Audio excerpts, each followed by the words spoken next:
If you have a Ryobi, Performax, Grizzly, Powertec, benchtop sander, this video is for you if you need to replace your sanding disc. So for this job, if your disc is worn out, you're going to need a putty knife, a square or something with a known 90-degree angle, a brillo pad, a sponge or shop rags, Phillips head screwdriver or impact driver. You're going to need a shim or a clamp, a heat gun, or I'm going to test a blow dryer in this instance if you don't have a heat gun. You're going to need your replacement discs and then some sort of a solvent. Now, lacquer thinner would work best for this situation, but I did not have any on hand, so I will tell you which one of these four worked best for me. Before we get started, once again, make sure that the replacement disc that you have matches the diameter of the machine that you have. In my case, mine is 6 inches, as are most models that look exactly like this.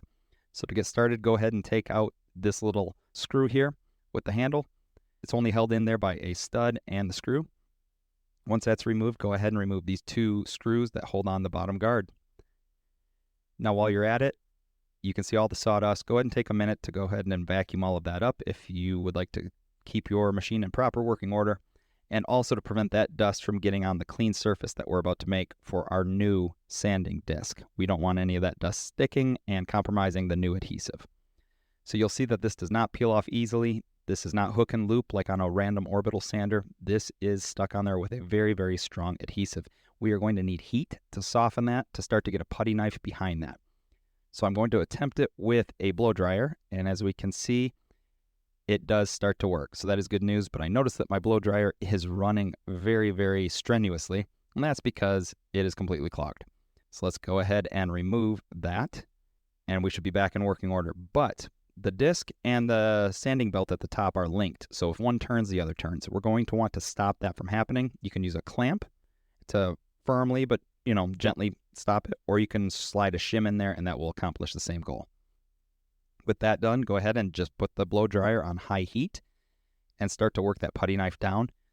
Let the heat do most of the work here. The putty knife is just guiding the process and gently coaxing that pad off. Now you can use a heat gun, and that may actually work better for getting some of this adhesive off. However, you do run the risk with the heat gun of damaging or warping any of the plastic parts on the inside, so you're going to want to be very, very gentle. I prefer to use the blow dryer because I feel it minimizes the risk of that happening. And not everybody has a heat gun. With that removed, you'll see that a putty knife does not take off this residue. It is stuck on there really, really good. So I'm going to I have denatured alcohol, rubbing alcohol, I have mineral spirits, and I have acetone. We're going to try all four and see what works best. I started with rubbing alcohol, switched to denatured alcohol, then switched to mineral spirits, and finally acetone. I did find that the sponge with the Brillo pad took lots and lots of this off. I'm not sure if it was the denatured alcohol in this instance or if it was the Brillo pad itself. I have a feeling it was the Brillo pad. But it did make headway with the two different types of alcohols.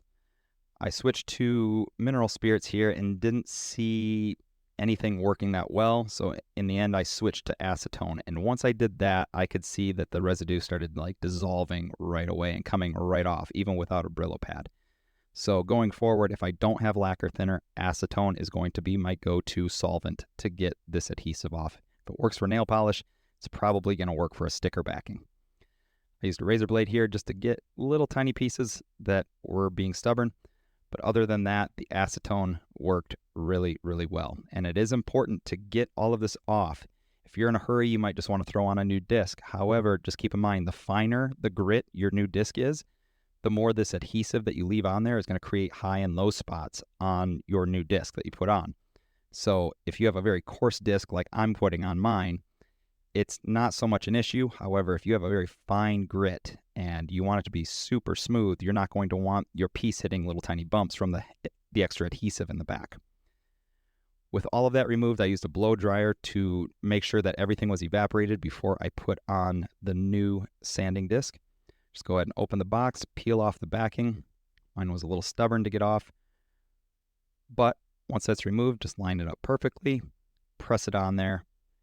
And you might want to use a glove if you have a very coarse grit. Pushing on it does kind of irritate the fingers. And with that done, go ahead and put the guard back on with the two screws and your screwdriver or impact. And from there, you are going to take the little table and put that on as well. I find it easiest to align up the screw first before you put the stud and the top. Just get the screw threaded a couple turns and then work it in there. If you put the stud in first, sometimes it's hard to find where the screw needs to go. With the table back on, go ahead and find where it's on a perfect 90 degree. Tighten it very, very hard. And then you can get back to work doing whatever you needed to do, and you should be back in business. Thank you for watching.